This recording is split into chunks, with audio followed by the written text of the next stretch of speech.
السلام علیکم ناظرین، آپ دیکھ رہے ہیں چینل 6 پر سائنس اسٹوڈیو۔ گزشتہ ایپیسوڈ میں ہم پاکستان میں پانی کا بحران، اس کے اسباب اور ممکنہ حل کے حوالے سے گفتگو کر رہے تھے۔ تو آئیے گفتگو کا سلسلہ وہیں سے شروع کرتے ہیں جہاں گزشتہ ایپیسوڈ میں منقطع ہوا تھا۔ ایکویفرز کی بات ہو رہی ہے تو لگے ہاتھوں یہ بھی بتا دیجئے کہ ڈیم اور ایکویفرز میں ماحولیات کے لیے کون سا ماڈل بہتر ہے، یعنی انوائرمنٹلی فرینڈلی کون سا ماڈل ہے؟ دیکھیں جی، سب سے پہلے تو اگر آپ نے اس چیز کا دیکھنا ہے کہ ارد گرد کا ماحول اگر آپ اس کی بات کرتے ہیں تو آپ ادھر چلے جائیں خالہ بٹ میں، جہاں پہ تربیلا ڈیم کے متاثرین کی کالونی بنی ہوئی ہے، ان سے پوچھ لیں کہ انہوں نے بہتر کیا ہے کہ خراب کیا ہے، وہ آپ کو بتا دیں گے۔ وہ پروٹیسٹ ہی کر رہے ہیں۔ ہاں، ان کے پروٹیسٹ تیسری نسل ہے، ابھی بھی ان کے پروٹیسٹ ختم نہیں ہوئے۔ ان کے جو فائلیں تھیں، پتہ نہیں 30-40 ہزار فائلیں تھیں جو کہ ابھی تک جن کے اوپر کوئی ڈیسیژن نہیں ہوا۔ تو یہ تو ہیومن ماحول ہو گیا۔ وہاں پہ جو قدرتی ماحول ہے، وہاں پہ باغات تھے بڑے خاص قسم کے، وہاں پہ امرود اور مالٹے لگتے تھے، وہ سارے ڈوب گئے۔ وہ جو اتنا زبردست پروڈکٹیو نیچرل لینڈ تھا وہ سارا ڈوب گیا، اور اس کا جتنا تھا وہ ہو گیا۔ اچھا، یہ تو ڈیم کے اوپر والا کا ہو گیا۔ نیچے آپ چلیں تو دریا جو ہے وہ سلٹ لے کے آتا تھا۔ سلٹ جو ہے نیچے آ کے میدانوں میں پھیلتی تھی، زمین زرخیز ہوتی تھی، اور اس زرخیز زمین میں بغیر کھاد ڈالنے کے، بغیر کیڑے مار دوائیاں ڈالنے کے بہترین فصل پیدا ہوتی تھی۔ اب کیونکہ وہ سلٹ نہیں آتی، وہ ڈیم میں رک جاتی ہے، تو نیچے جو ہے وہ لوگوں کو کھادیں ڈالنی پڑتی ہیں۔ کھاد ڈالنے کے نقصانات جو ہیں، ایک تو یہ کہ اس سے ماحول میں آلودگی آتی ہے، دوسرا اس کی وجہ سے آرسینک جو ہے وہ پیدا ہوتا ہے جو کہ زہر ہے۔ ٹھیک ہے، پھر جو دریا پھیلتے تھے، سکڑتے تھے، اس سے آپ کا ایکویفر ریچارج ہوتا تھا۔ اب وہ ایکویفر ریچارج جو ہے وہ بھی متاثر ہو گیا۔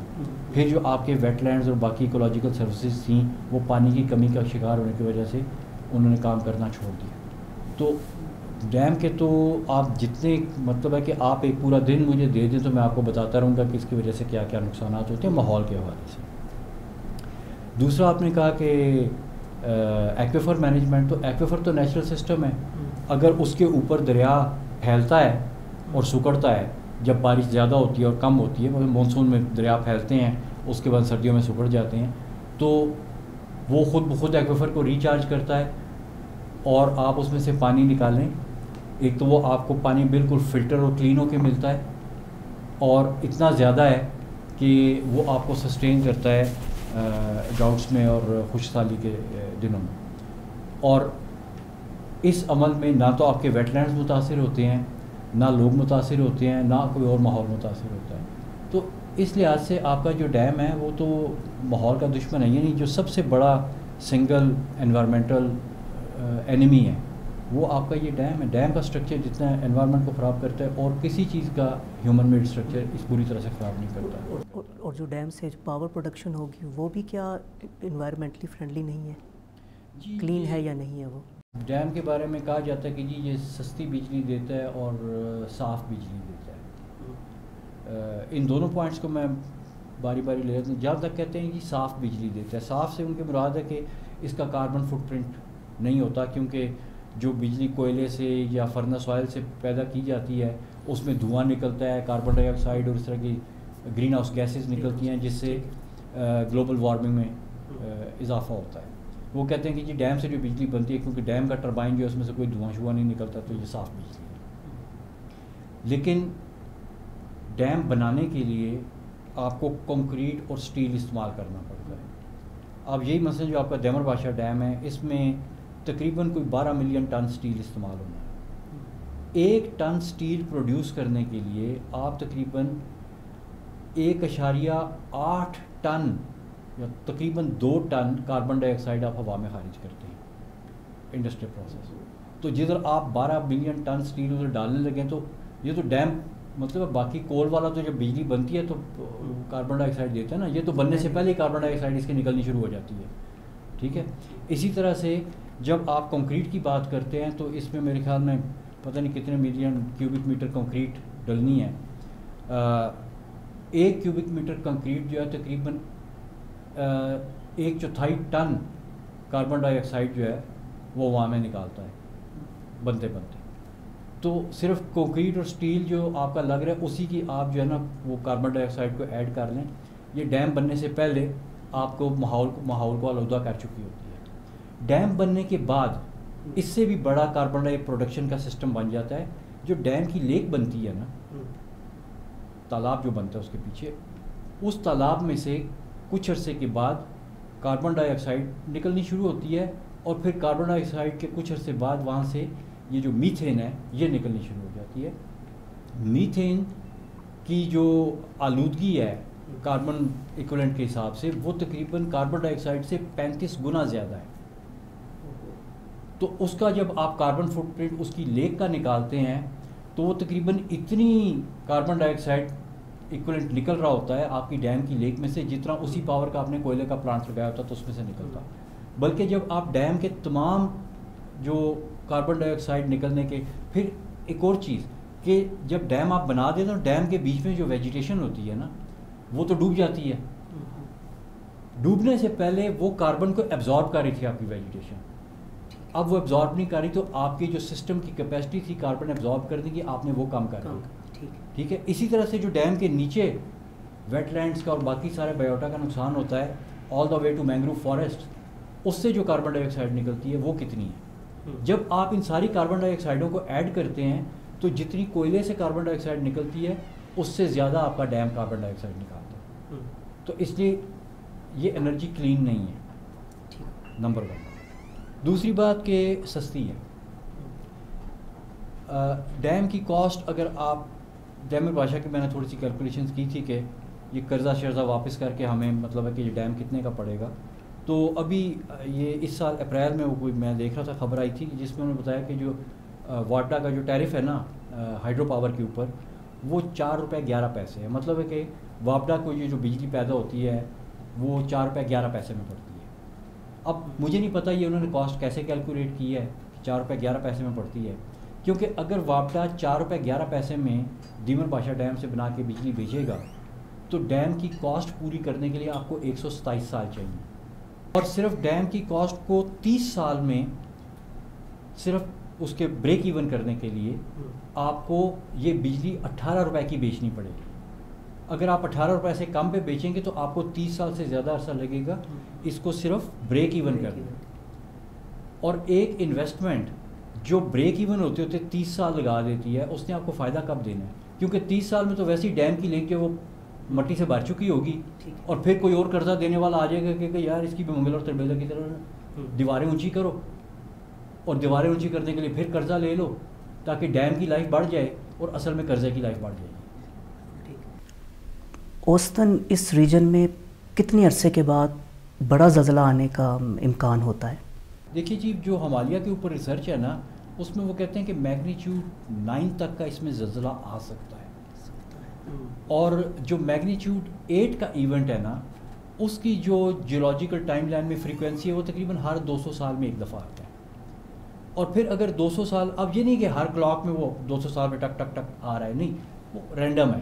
ٹھیک ہے, ایوریج 200 سال ابھی کل بھی آ سکتا ہے, لیکن یہ کہ ایوریج یہ ہے کہ 200 سال کے بعد ڈیٹا یہ ڈیٹا بتاتا ہے. ٹھیک ہے, اب اس میں جب ایک ایونٹ 200 سال کے بعد نہیں ہوتا, وہ 300 سال کے بعد ہوتا ہے, تو وہ پھر میگنیچیوڈ 8 سے اوپر جاتا ہے.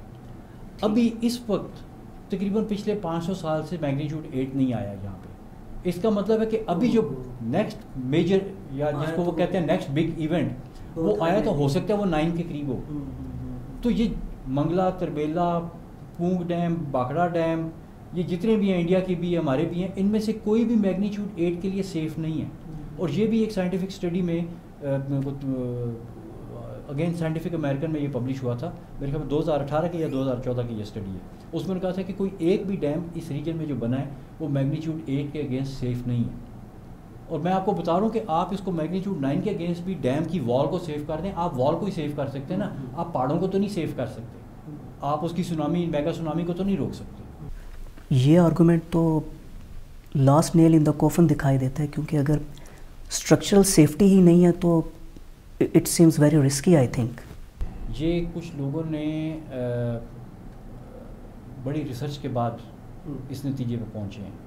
اس وقت یورپ میں تقریباً ایوریج ہر 2 ہفتے کے بعد ایک بنا ہوا ڈیم جو انہوں نے پچھلے 50 سے مطلب ہے کہ 70 سال میں بنائے ہیں, ہر بنا ہوا ڈیم ہر 2 ہفتے میں ایک ڈیم یورپ میں ڈسمینٹل ہو رہا ہے. تقریباً اسی سپیڈ سے امریکہ میں بھی ہر ہفتے میں ایک ڈیم ایوریج ڈسمینٹل کیا جا رہا ہے، کیونکہ ان کو سمجھ آ گئی ہے کہ یہ انوائرمنٹ کے لیے بھی نقصان دہ ہے اور اس کے اور بھی بہت سے مطلب ہے کہ ایشوز ہیں، تو اس لیے وہ ایک ایک کر کے کھول رہے ہیں. اور آپ کبھی ان سے جا کے پوچھیں کہ بھی جدھر انہوں نے ڈیم کھولا، جو کام ڈیم کر رہا تھا اب وہ کام کیسے ہو رہے ہیں، تو آپ کو بنے بنائے ورکنگ ماڈلز مل جائیں گے اور وہ ماڈرن ہیں. ٹھیک ہے، وہ ماڈرن ماڈلز آپ کو مل جائیں گے. یہاں بھی وہ ظاہر ہے اگر ادھر ڈیم بن سکتا تھا تو پھر ادھر بھی بن سکتا تھا، تو جو ادھر اگر ٹھیک چیز ہو سکتی ہے تو وہ ٹھیک چیز ہو سکتی ہے. اصغر صاحب، آپ نے واٹر اکانومی کا کچھ دیر پہلے ذکر کیا، تو تھوڑا سا اس کے بارے میں بھی ہمیں ایجوکیٹ کیجیے گا. ہمیں بیسیکلی ضرورت ہے واٹر اکانومی کو انڈرسٹینڈ کرنے کی. ابھی ہمارا فوکس صرف ایگریکلچر کے اوپر ہے. دیکھیے، صرف ایگریکلچر ہی اس کا اکنامک انجن نہیں ہے، اس میں 2-3 اور اکنامک انجنز بھی ہیں جس کو ہم ڈسکس کر سکتے ہیں. اس میں یہ ہے کہ اگر ابھی تو فی الحال تو ہم نے دریاؤں میں سے پانی سارا نکال کے ایک ہی سیکٹر کو دیا ہوا ہے. اگر اس سیکٹر کو ہم ایفیشینٹ کر لیتے ہیں اور وہ پانی واپس دریاؤں میں آ جاتا ہے تو ہم انلینڈ نیویگیشن کر سکتے ہیں. انلینڈ نیویگیشن کا یہ ہے کہ ہم سامان جو سمندر سے ہے وہ کشتیوں کے ذریعے اوپر لے جا سکتے ہیں، ریورز کے تھرو ڈیفرنٹ سٹیز میں لے جا سکتے ہیں، نئے پورٹ اسٹیبلش کر سکتے ہیں، ایک نیا بزنس اسٹیبلش کر سکتے ہیں. تو ترسیلی راستے. تو یہ ہمیں اس طرف بھی سوچنا چاہیے کہ ہم نے سارا پانی اٹھا کے اپنا ایک ہی سیکٹر میں ڈال دیا اور اس سیکٹر کی ایفیشنسی دنیا میں سب سے لوسٹ ہے. ہماری ییلڈز دنیا میں سب سے لوسٹ ہے اور ہم پانی بہت زیادہ استعمال کر رہے ہیں اور اس کی آؤٹ پٹ نہیں لے رہے. تو ہمیں اس پہ سیریسلی سوچنا ہے اور دوسرے جو ہمارے واٹر اکنامک انجنز ہیں اس پہ بھی ہمیں کام کرنا چاہیے. اچھا، یہ ہے. اس کے بعد پھر یہ جیسے ڈاکٹر صاحب نے وہ ایک آرٹیکل لکھا تھا کراچی کے اوپر کہ وہی پانی اگر ہمارے ریورز میں آتا ہے تو اس میں ہم آرٹیفیشیل ریور اگر کراچی میں اگر ایک بناتے ہیں تو اس کی جو انٹرنسک ویلیو آف واٹر ہے اس سے ہم اربوں ڈالر کما سکتے ہیں. کراچی جو ہے ہماری مین ہب ہے، اکنامک ہب ہے. آپ دیکھیں وہاں پہ ہر قسم کا انٹرنیشنل بزنس اویلیبل ہے. اگر وہاں پہ ہم ایک ایسا انوائرمنٹ کریٹ کرتے ہیں جو لوگ وہاں پہ جائیں اور اس ریور کے اراؤنڈ واک کریں، اس کے ساتھ ساتھ آپ جو ہے نا ہائی رائز بلڈنگز اپنی بنائیں، تو دیکھیں پانی صرف ادھر نظر آئے گا لوگوں کو اور اس سے آپ پیسہ کما رہے ہو، اس پانی کو یوز نہیں کر رہے ہوں گے. اچھا، دوسری چیز یہ ہے کہ اس کے نیچے اگر آپ ریچارج کے سسٹمز لگا دیتے ہیں تو اس ریور میں جو پانی موو کر رہا ہوگا وہ پانی زمین کے اندر بھی جا رہا ہوگا، تو لوگوں کو پھر ٹینکرز لینے کی ضرورت نہیں پڑے گی. لوگ اپنا بور کر کے ہی وہ جو پانی جو ہے نا اس کو استعمال کر سکتے ہیں. تیسرا یہ ہے کہ جو کلائمیٹ چینج سے بھی پانی، دیکھیں نیچر ہمیں پانی دے رہی ہے اور ہر جگہ پہ ہمیں گفٹ کر رہی ہے پانی. اب یہ ہماری پرابلم ہے مینجمنٹ کی کہ ہم مینجمنٹ نہیں کر پا رہے اور اس پانی کو ہم سٹور نہیں کر پا رہے. تو یہ جو چیزیں ہم ڈسکس کر رہے ہیں اس کے سلوشنز آلریڈی دنیا میں ہیں اور سارے لوگ اس پہ کام کر رہے ہیں. اور بدقسمتی سے ہم نے ایک ہی سیکٹر پہ فوکس کیا اور اس سیکٹر کی بھی جو ہماری اکانومی ہے وہ ٹھیک نہیں ہے، اس میں لوسٹ ییلڈز ہیں اور آپ کو پتہ ہی ہے کہ ہمارے واٹر کے کرائسس. دوسری بات یہ ہے کہ ہم نے اپنے فارمر کو ایک ایسے پرانے سسٹم میں ڈالا ہوا ہے کہ وہ بیچارہ پاورٹی سے باہر نکل ہی نہیں رہا. اچھا، اس کے سوشل پرابلمز اتنے زیادہ ہیں کہ دیکھیں اس نے جانا ہے، اس نے ٹائم پہ جا کے پانی دوسرے فارمر سے لینا ہے. اب دوسرے فارمر نے اگر لیٹ کر دیا وہاں پہ لڑائیاں ہوتی ہیں، جھگڑے ہوتے ہیں. آپ گاؤں میں چلے جائیں، ایک بھائی سے نہیں بول رہا، ہمسایہ سے بات نہیں کرتا. کیوں؟ کہ پانی کے اوپر ان کی لڑائیاں ہوئی ہیں اور خاندان میں اتنی پرانی دشمنیاں چل رہی ہیں. تو ہر طریقے سے جو ہے نا یہ سسٹم ہمیں سوٹیبل نہیں ہے، پرابلم کر رہا ہے. تو دیکھیں اب ہمیں دنیا کے ساتھ اگر چلنا ہے تو ہمیں جو واٹر اکانومی ہے اس کو انڈرسٹینڈ کرنا ہے اور وہ دوسرے انجن بھی انووک کرنے ہیں جس سے دنیا فائدہ اٹھا رہی ہے. اصغر حسین صاحب اور ڈاکٹر حسن عباس، آپ نے اتنے اہم موضوع پر ہمیں اتنی بنیادی سطح کی اور بہت ویلیویبل انفارمیشن دی. میرا اپنا کنسیپٹ بھی بڑی حد تک کلیئر ہوا ہے اور مجھے امید ہے کہ ہمارے ویورز کی آگاہی میں بھی اضافہ ہوا ہوگا. مگر اگر اس موضوع پر مزید کچھ سوالات اٹھیں یا کاؤنٹر آرگومنٹس ہوں تو میں آپ سے ریکویسٹ کروں گا کہ آپ ہمیں دوبارہ وقت دیجیے گا تاکہ اس موضوع پر سائنس اسٹوڈیو کے پلیٹ فارم سے ہم ایک صحت مند اور مثبت مکالمے کا آغاز کر سکیں. انشاءاللہ. ناظرین، کائنات میں اب تک دریافت ہونے والے اربوں سیاروں اور ستاروں میں ہماری زمین وہ واحد جگہ ہے جہاں پر زندگی پائی جاتی ہے۔ سائنسدان اس کی وجہ پانی کی موجودگی بتاتے ہیں۔ قطع نظر اس بحث کے کہ پاکستان میں پانی کی قلت ہے یا نہیں، اس ساری گفتگو سے ہم کم از کم ایک نتیجہ ضرور نکال سکتے ہیں، اور وہ یہ کہ پاکستان میں واٹر مس مینجمنٹ کا مسئلہ بہرحال پایا جاتا ہے، جسے فوری طور پر ایڈریس کرنے کی ضرورت ہے۔ اس گفتگو سے امید ہے کہ آپ کو پاکستان میں پانی کا بحران، اس کے اسباب اور ممکنہ حل کے حوالے سے ایک نیا نقطہ نظر ملا ہوگا۔ اس کے ساتھ ہی سائنس اسٹوڈیو کے پلیٹ فارم سے میں آپ سے اجازت چاہتا ہوں۔ اگلے پروگرام تک کے لیے دیکھتے رہیے چینل 6۔